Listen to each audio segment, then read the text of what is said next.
aimless. Okay, so the first is you get anxious. And the reason you get anxious is because anxiety computes aimlessness. So if you drop someone in the middle of a desert, the reason they're anxious is because it's not because they don't know which way to go. It's because there are way too many places to go, right? Every direction. And that's aimlessness, is like every direction beckons. That's way too complicated, and your brain literally signals that with anxiety. Okay, so aimlessness and anxiety are the same thing, but it's worse. Your brain is set up to produce positive emotion. Literally, this is what the positive emotion system does. It computes decrease between you and a goal. So if you have a goal and you see that you've done something that moves you towards it, your brain produces a dopamine hit, and that makes you feel good, and it strengthens the neural circuits that moved you forward. It does both of those. That's reward and reinforcement. And what that means is, if you don't have a goal, you have no positive emotion. And when people say, you know, they're aimless, they're partly telling you that they're anxious, but they're also telling you that they have no positive emotion.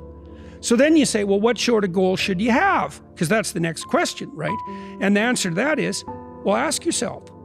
And this future authoring program that I set up, it helps you do that. It's like, okay, here's the deal. Here's the deal. Maybe this isn't true, but maybe it is. You can have what you want in 5 years. But there's two conditions. You have to know what it is, and you have to aim at it.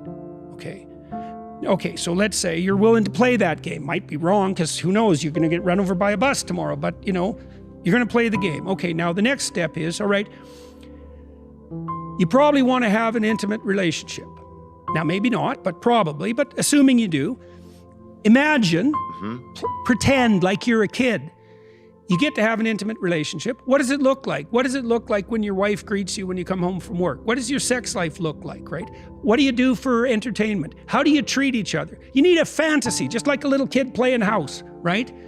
Figure out what you want, write it down, figure out what you could do to start moving towards that. Okay, do that with your family relationships. Do that with your friendships. Do that with your career. Do that with your education.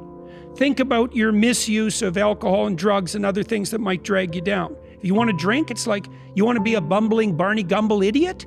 Like, you want to drink? Okay, what do you mean by that exactly? How often? How much is too much? How are you going to constrain that, and why?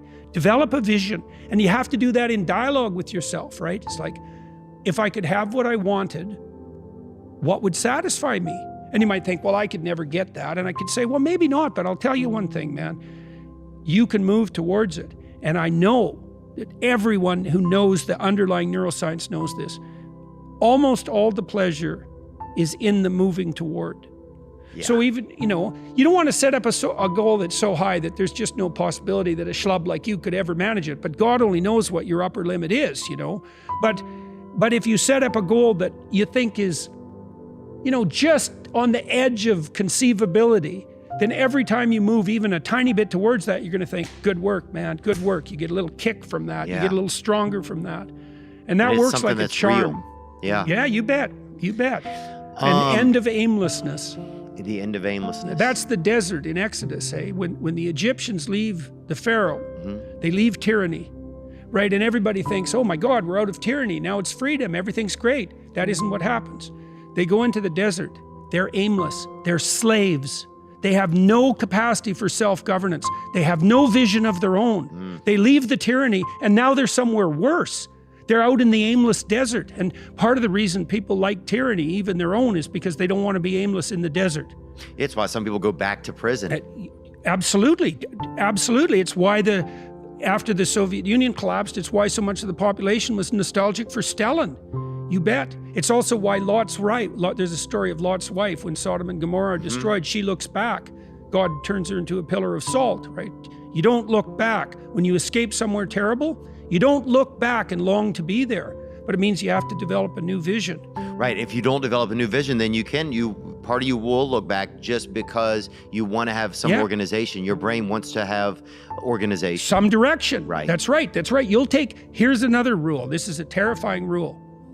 If you don't provide yourself with direction, you will take direction from a tyrant. Yeah. Right.